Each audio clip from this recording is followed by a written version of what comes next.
왕 되신 주님을 찬양합니다. 아멘. 이 땅 위에 오신 하나님의 본체 십자가에 달리사 우리 죄 사셨네. 하나님이 그를 지극히 높여 모든 이름 위에 뛰어난 이름을 주사 모예수 이름 앞에 절하고 모든 입이 주를 시네. 영광 중에 오실 주를 보리라. 선포해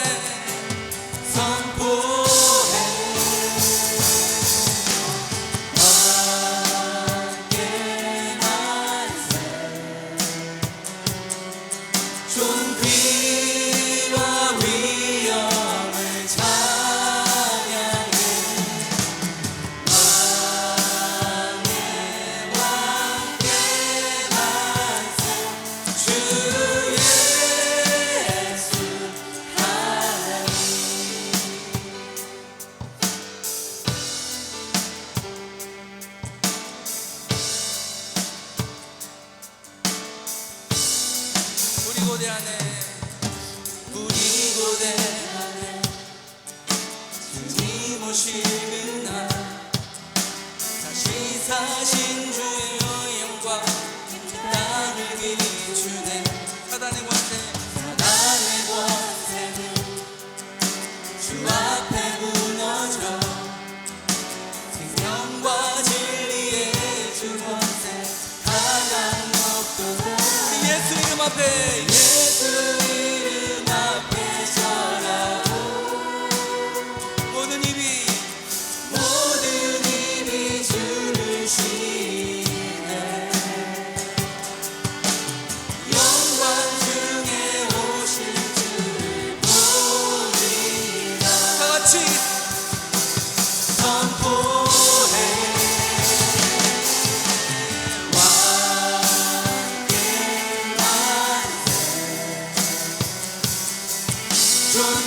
존귀와 위엄을 찬양해. 왕의 왕께 만세 주 예수 하나님. 우리 2절 다시 한번 하겠습니다. 우리 고대 안에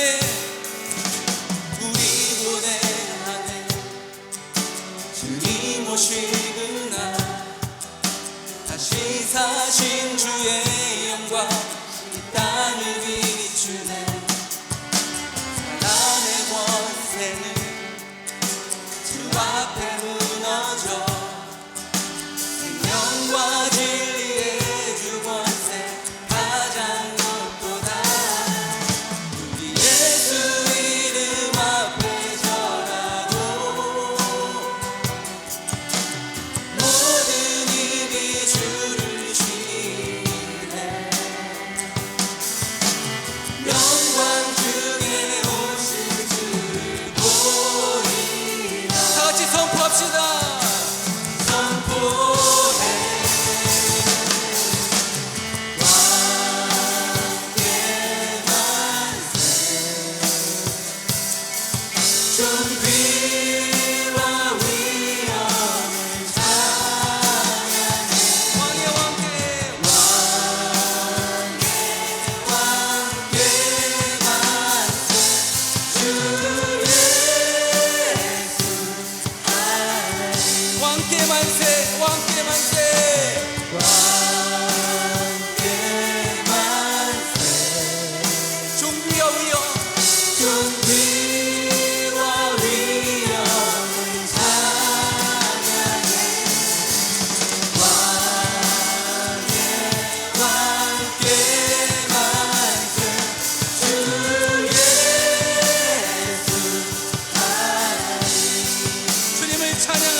찬양하오니 할렐루야.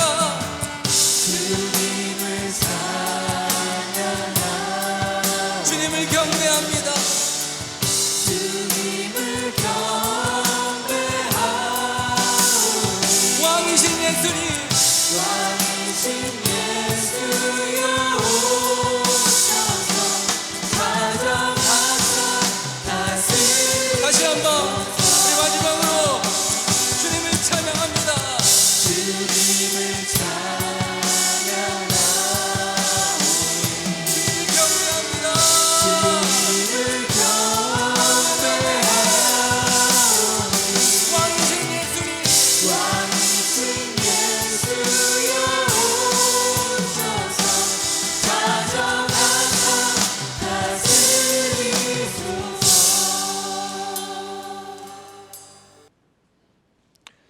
누가복음 1장 26절로 38절까지의 말씀 우리 한 목소리로 합독하겠습니다. 여섯째 달에 천사 가브리엘이 하나님의 보내심을 받아 갈릴리 나사렛이란 동네에 가서 다윗의 자손 요셉이라 하는 사람과 약혼한 처녀에게 이르니 그 처녀의 이름은 마리아라. 그에게 들어가 이르되 은혜를 받은 자여 평안할지어다. 주께서 너와 함께 하시도다 하니 처녀가 그 말을 듣고 놀라 이런 인사가 어찌함인가 생각하매 천사가 이르되 마리아여 무서워하지 말라. 네가 하나님께 은혜를 입었느니라. 보라 네가 잉태하여 아들을 낳으리니 그 이름을 예수라 하라. 그가 큰 자가 되고 지극히 높으신 이의 아들이라 일컬어질 것이요 주 하나님께서 그 조상 다윗의 왕위를 그에게 주시리니 영원히 야곱의 집을 왕으로 다스리실 것이며 그 나라가 무궁하리라. 마리아가 천사에게 말하되 나는 남자를 알지 못하니 어찌 이 일이 있으리이까. 천사가 대답하여 이르되 성령이 내게 임하시고 지극히 높으신 이의 능력이 너를 덮으시리니 이러므로 나실 바 거룩한 이는 하나님의 아들이라 일컬어지리라. 보라 네 친족 엘리사벳도 늙어서 아들을 배었느니라. 본래 임신하지 못한다고 알려진 이가 이미 6달이 되었나니 대저 하나님의 모든 말씀은 능하지 못하심이 없느니라. 마리아가 이르되 주의 여종이오니 말씀대로 내게 이루어지이다 하매 천사가 떠나가니라. 아멘. 하나님께 주신 말씀입니다.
할렐루야.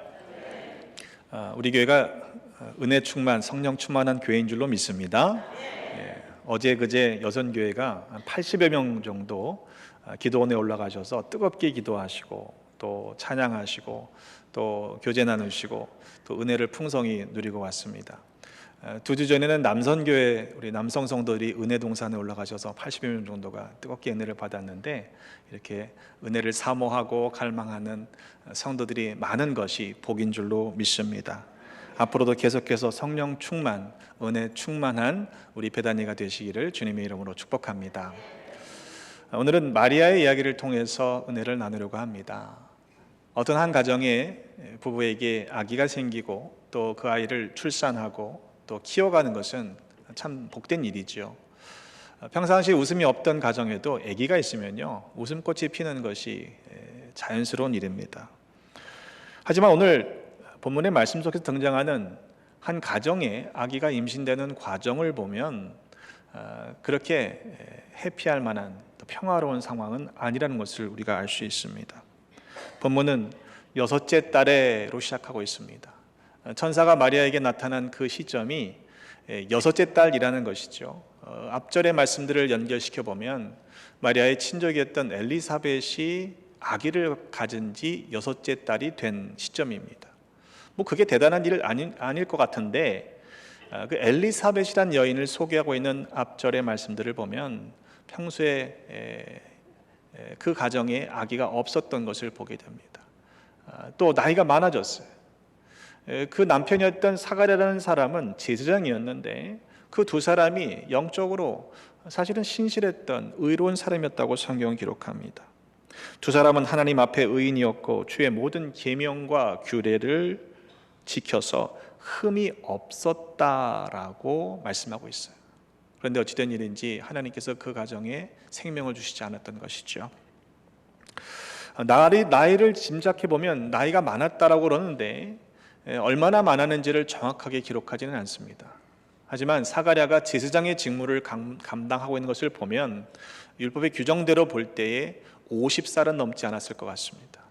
50살이 넘지 않았으니까 뭐 나이가 많냐 이렇게 생각할 수 있습니다만, 당시의 평균 수명을 생각해 보면 상당히 나이가 많은 그런 가정이었다고 볼 수 있죠. 천사도 늙었다라고 표현을 하고 있는데 이 이후의 말씀에 보면 그만큼 아기를 낳기에는 그 시기가 상당히 지난 나이인 것은 분명합니다. 그러니까 요즘으로 치면 뭐 늦둥이다 이렇게 얘기를 할 수 있습니다만, 그 임신한 사실이 부끄러워서 5달 동안이나 숨겼어요, 엘리사벳이. 그리고 나서 6째 달 되는 이때에 천사 가브리엘이 마리아에게 나타납니다. 갈릴리 나사렛이란 동네에 가서 천사가 다윗의 자손 요셉이라 하는 사람과 약혼한 처녀에게 이릅니다. 본문은 처녀라고 번역하고 있는데 그 젊은 여인을 가리키는 단어이기도 하지만 본문의 맥락 속에서는 동정녀라는 뜻이 분명합니다. 그에게 들어가 이르되 그랬습니다. 공동 번역 성경을 보면 그 집 안으로 들어갔다라고 바꾸어서 표현하고 있습니다. 뭐라고 이야기합니까? 은혜를 받은 자여 평안할지어다 주께서 너와 함께 하시도다 그랬습니다. 은혜를 받을 자여라고 말씀하지 않습니다. 은혜를 받은 자라고 말씀하고 있어요. 마리아의 입장에서는 이게 무슨 소리지? 이런 인사가 어찌됨인가라고 생각합니다. 그래서 천사가 다시 확인해 줍니다. 마리아야 무서워하지 말라. 네가 하나님께 은혜를 입었느니라. 이미 하나님의 은혜가 그 어린 마리아에게 임했다는 사실을 반복해서 천사는 말해주고 있습니다. 여러분, 은혜를 받으면 어떻게 하셔야 돼요? 할렐루야 기뻐하고 감사해야 되는 게 맞죠? 그런데 이 기뻐해야 될 상황이 사실은 아니에요. 마리아 입장에서 보면 이 천사가 자기 앞에 현현 나타났다고 하는 것이 무서운 일이었을 것입니다. 두려운 일이죠. 당시에 마리아의 나이를 추측해 보면 우리로 치면은 한 티네이저에 해당되는 소녀의 나이입니다. 그런데 그 소녀에게 갑자기 천사가 나타난 거예요. 우리 같았으면 어땠을까요? 어이쿠 하면서 이렇게 이게 뭐야 그러면서 놀라서 그냥 숨었을지 모르겠습니다. 10대 중반쯤 전후의 어린 소녀입니다. 처녀라고 번역됐습니다만 남자를 알지 못하는 소녀의 나이입니다. 한번 우리나라 100년 전을 생각해 보세요. 여러 어르신들 몇 살에 결혼하셨나요? 보통 조부모님들 이상 되시는 분들은 몇 살쯤에 결혼하셨어요? 16, 이팔청춘, 꽃다운 나이에 보통 결혼을 했거든요. 지금이야 굉장히 어린 아이에 불과한 나이지만 그땐 다 그랬던 거예요. 왜냐하면 평균 수명이 이렇게 높지 않았기 때문에 40대, 50대만 돼도 노년층에 해당된다라고 이해했던 시대입니다. 그런데 더 놀라운 것은 뭐냐면 이 천사가 전해준 소식이 두렵고 떨리는 일이었습니다. 보라, 네가 잉태하여 아들을 낳으리니 그 이름을 예수라 하라. 그가 큰 자가 될 것이다. 지극히 높으신 이의 아들이라 일컬어질 것이다. 주 하나님께서 그 조상 다윗의 왕위를 그에게 주실 것이다. 영원히 야곱의 집을 왕으로 다스리실 것이며 그의 나라가 무궁하리라 라고 하는 예언을 허락합니다. 여러분, 임신하고 아기를 낳게 될 텐데 그 아들이 어떤 인물이 되느냐? 큰 자가 된다는 거예요. 왕위가 그에게 주어질 것이고 그 나라는 무궁하대요. 여러분, 이런 복이 어디 있습니까? 할렐루야 아닙니까? 혹시 아기들을 낳으실 때 태몽 꾸셨나요? 그 태몽들 기억하실 겁니다. 근데 보통 어떤 태몽을 좋아하시나요? 용이 막 나오고 막 호랑이가 나오고 막 이런 게 있어야 이게 좋은 꿈이라고 생각하잖아요. 그냥 이걸 단순히 태몽이라는 것으로 우리가 바꿔본다면 천사가 나타나서 태어날 아기가 이런 큰 인물이 될 거야, 왕이 될 거야, 그 나라가 견고하고 무궁할 거야, 이러면 이런 복된 일이 어디 있어요? 할렐루야 하며 기뻐 춤추는 것이 당연할 텐데 그럴 상황이 아니라는 것이죠.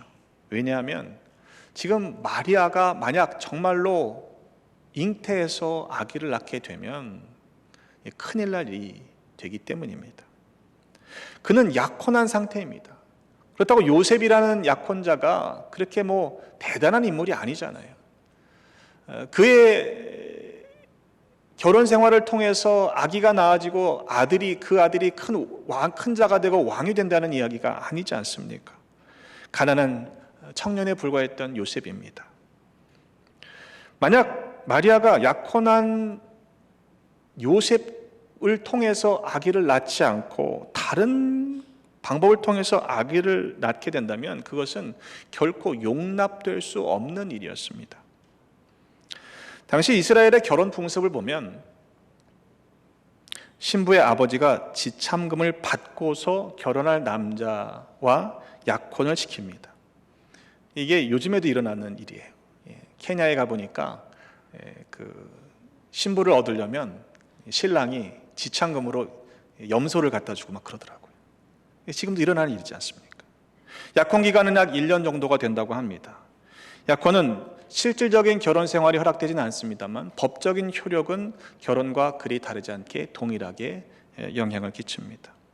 결혼하기까지 부부로서 같이 살 수는 없었습니다만 약혼한 여인이 부정한 일을 행하면 결혼에 해당되는 사형을 시켜도 될 만한 중벌을 받게 된다고 합니다.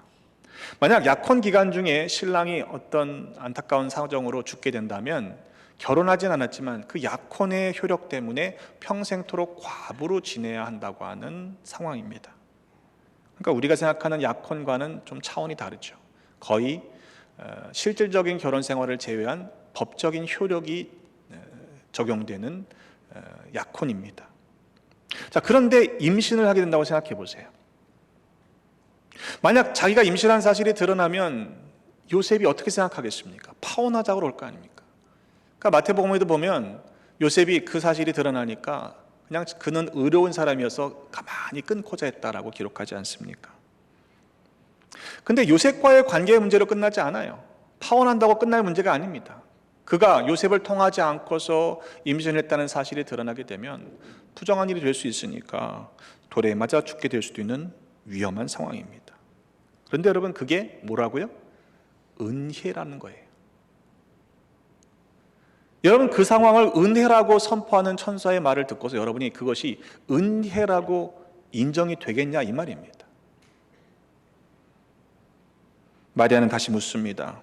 나는 남자를 알지 못하니 어찌 이 일이 있으리까? 그때 천사가 이렇게 이야기합니다. 성령이 네게 임하시고 지극히 높으신 이의 능력이 너를 덮으실 것이다. 이러므로 나실 바 거룩한 이는 하나님의 아들이라 일컬어질 것이다. 보라, 네 친족 엘리사벳도 늙어서 아들을 배었느니라. 본래 임신하지 못한다고 알려진 이가 이미 6달이 되었나니 대저 하나님의 모든 말씀은 능하지 못하심이 없느니라. 아멘. 하나님의 모든 말씀이 능하지 못함이 없다는 사실을 믿으시기를 주님의 이름으로 축복합니다. 어떤 말씀은 능력이 있고 어떤 말씀은 능력이 없는 게 아닙니다. 여러분, 모든 말씀이 우리의 삶에서 하나님의 그 능하신 성취하시는 놀라운 말씀으로 경험되어야 하지 않겠습니까? 근데 왜 그렇게 우리는 하나님의 말씀이 이루어지는 것을 우리의 삶에서 경험하지 못하는 것일까요?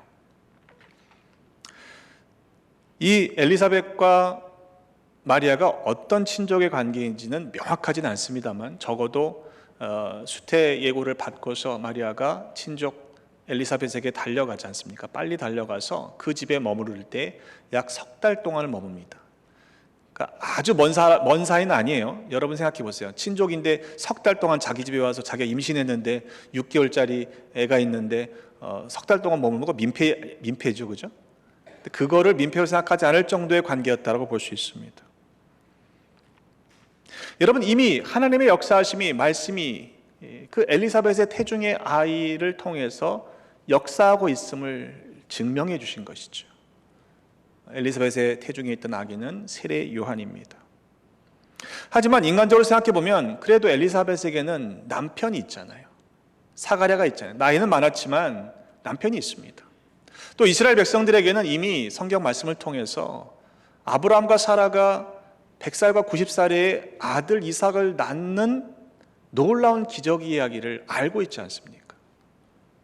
하지만 마리아의 경우는 얘기가 달라요.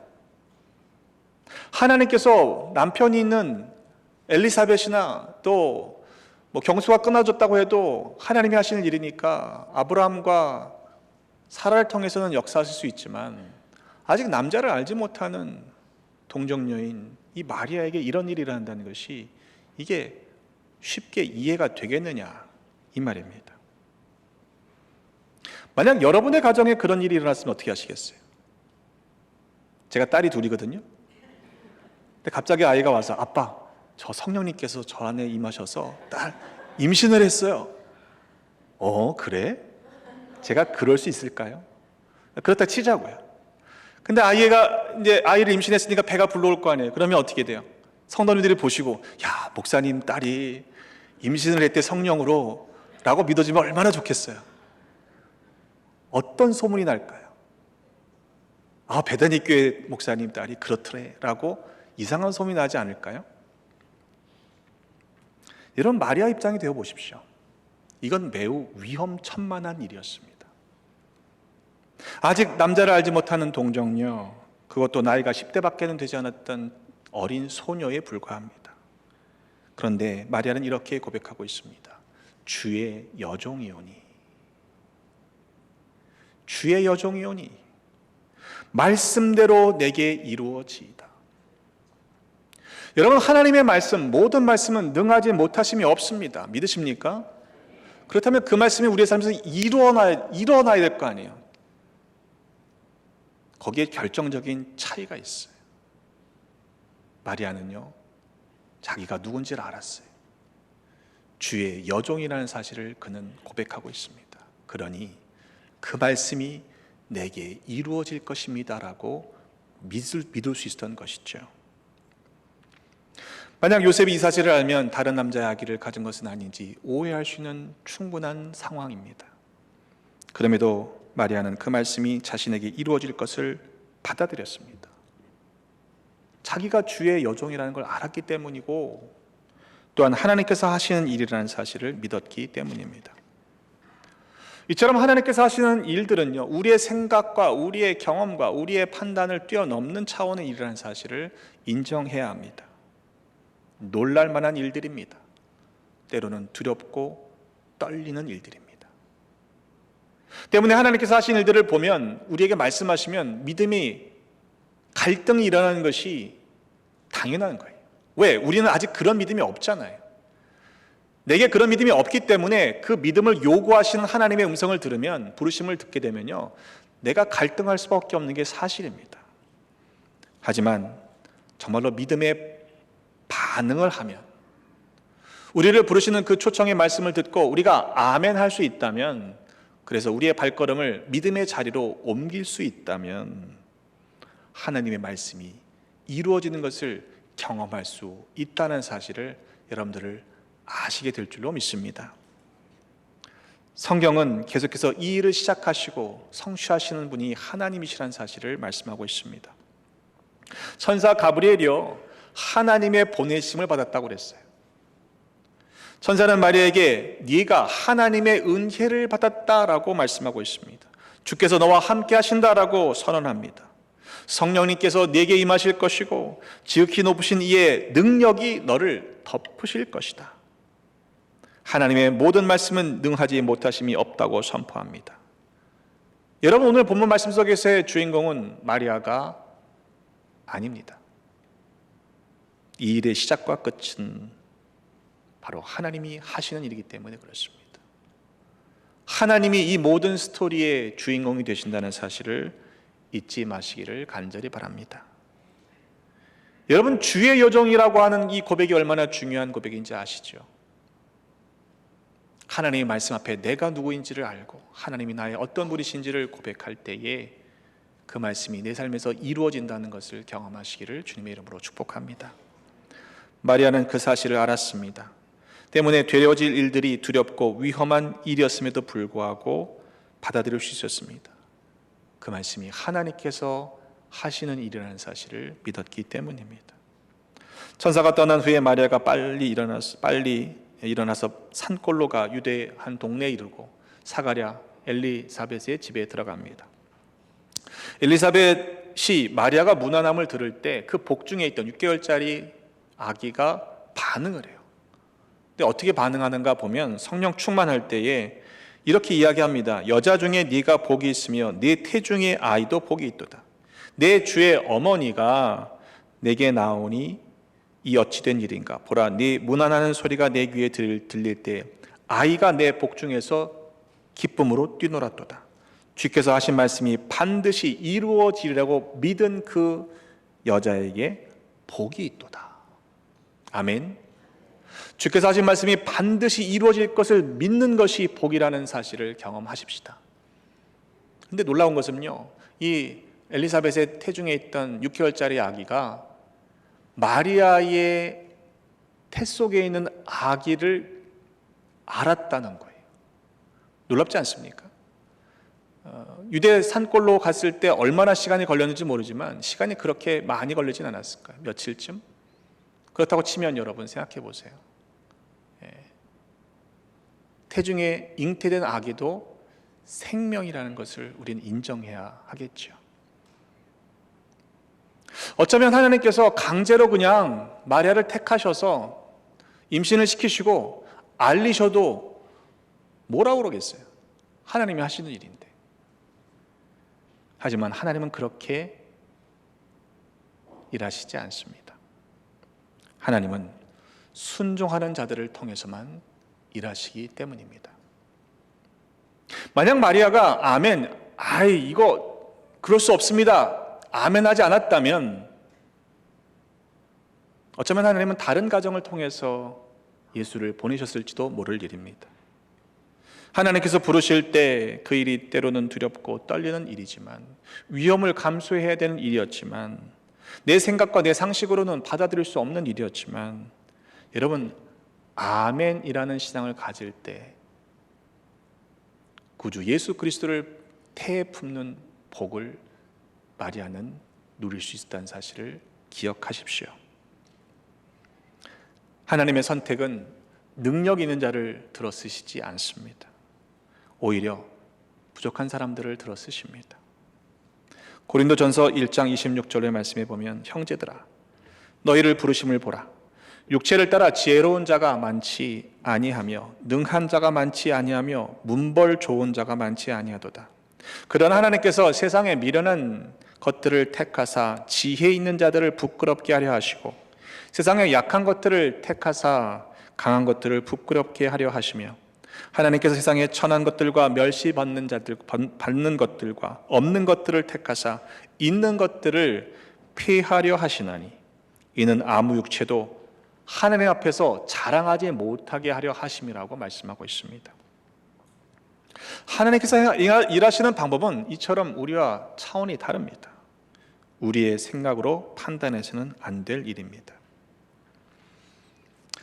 하지만 오늘 본문 말씀 속에서 우리가 마리아의 믿음을 본받아야 하겠지만 그러나 마리아를 숭배하는 잘못을 범해서는 안 될 것입니다. 캐톨릭은 아직도 마리아가 영원히 그 동정녀의 상태를 유지했다라고 믿습니다. 그래서 예수 그리스도를 낳은 후에도 영원히 동정녀로 지내다가 승천했다는 교리를 지금도 믿고 있습니다. 성경은 그렇게 증거하지 않습니다. 마리아가 예수님을 낳은 후에 적어도 4명의 아들들과 딸들을 낳았다.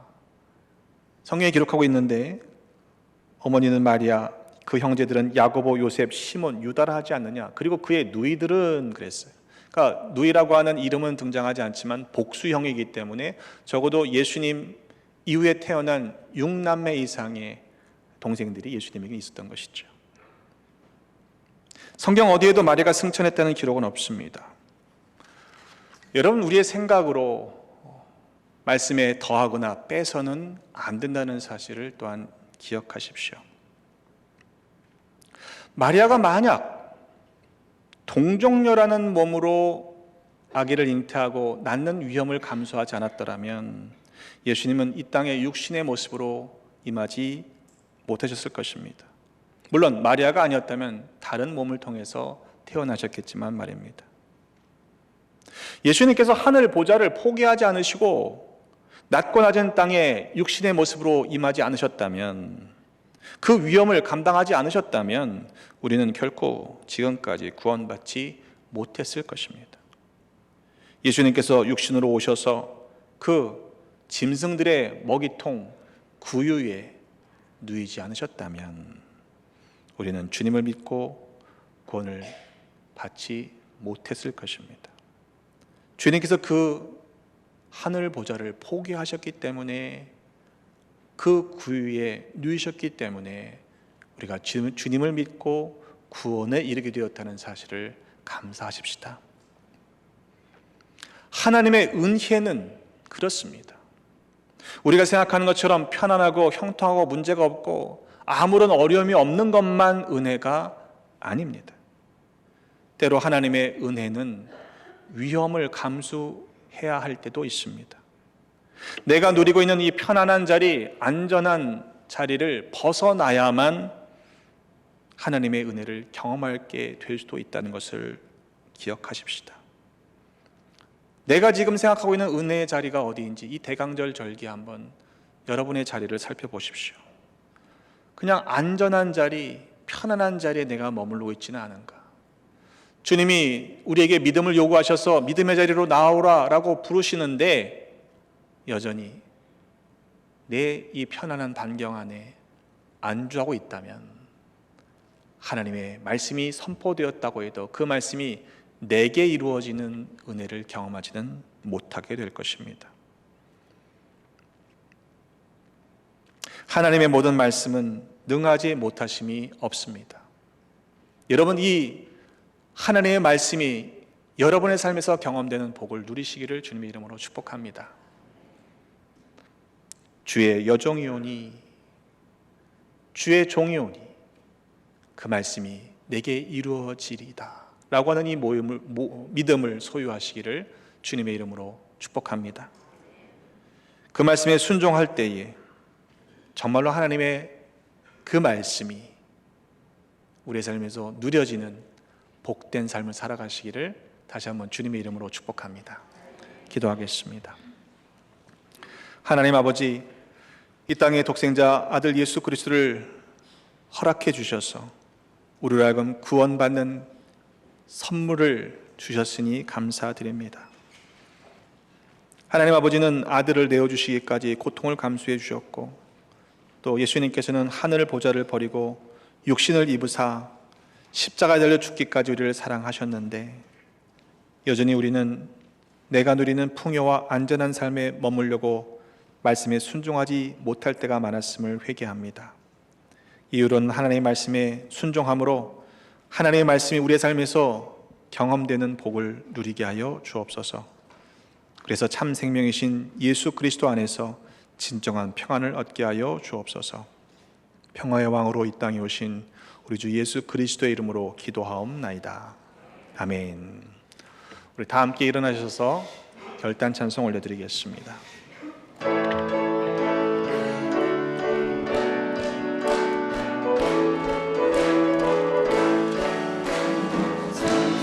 하신 말씀 위에서 영원토록 주를 찬송하리라. 소리 높여 주께 영광 돌리며 약속 믿고 굳게 서리라. 아멘. 굳게 서리, 영원하신 말씀 위에 굳게 서리, 굳게 서리, 그 말씀 위에 굳게 서리라. 주님 약속하신 말씀 위에서 세상 염려 내게 엄습할 때에 이기며 약속 믿고 굳게 서리라.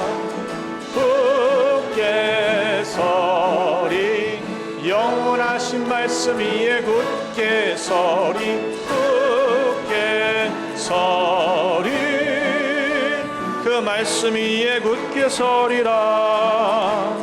주님 약속하신 말씀 위에서 영원하신 주의 사랑 힘입고 성령으로 힘써 싸워 이기며 약속 믿고 굳게 서리라. 굳게 서리, 영원하신 말씀 위에 굳게 서리, 굳게 서리, 그 말씀 위에 굳게 서리라. 주님 약속하신 말씀 위에서 성령 인도하는 대로 행하며 주님 품에 항상 안식 얻으며 약속 믿고 굳게 서리라. 아멘.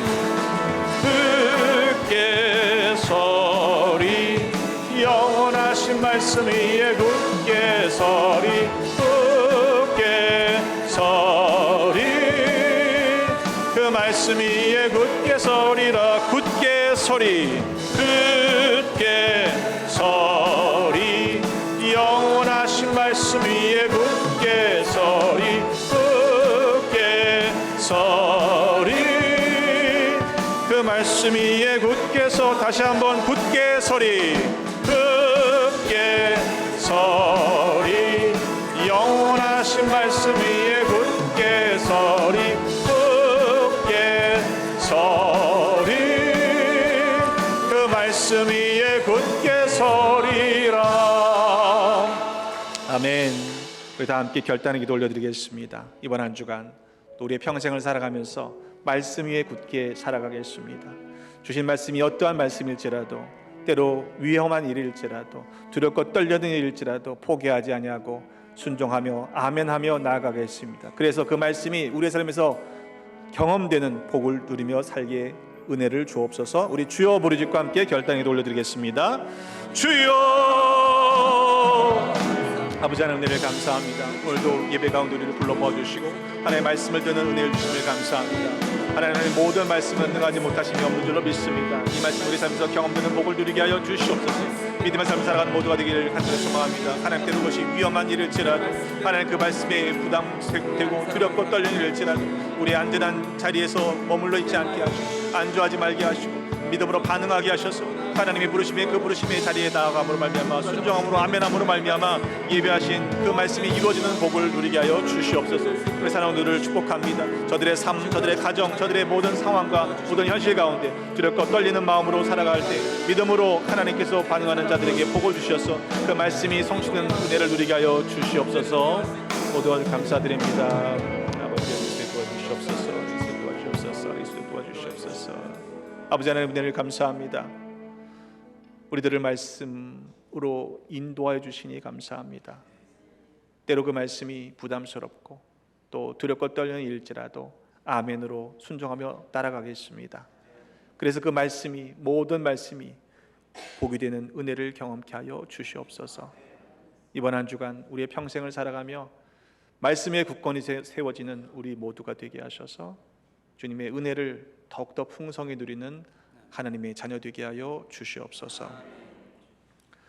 이제는 하늘 보좌를 버리시고 우리를 구원하시기에 이 땅에 진임하신 예수 그리스도의 구속의 은혜와 말씀하신 모든 것을 능히 이루시는 하나님 아버지의 극진하신 사랑하심과 우리로 하여금 주신 말씀 앞에 순종하며 믿음으로 살도록 인도해 주시는 성령님의 내주 역사하심이 아멘의 신앙으로 하나님의 말씀 앞에 순종하며 거룩한 예배하신 복을 누리며 살기로 결단한 하나님의 백성들 머리머리 위에 주신 가정과 허락하신 기업, 삶의 터전과 모든 상황 가운데 늘 함께 계시옵기를 간절히 축원하옵나이다.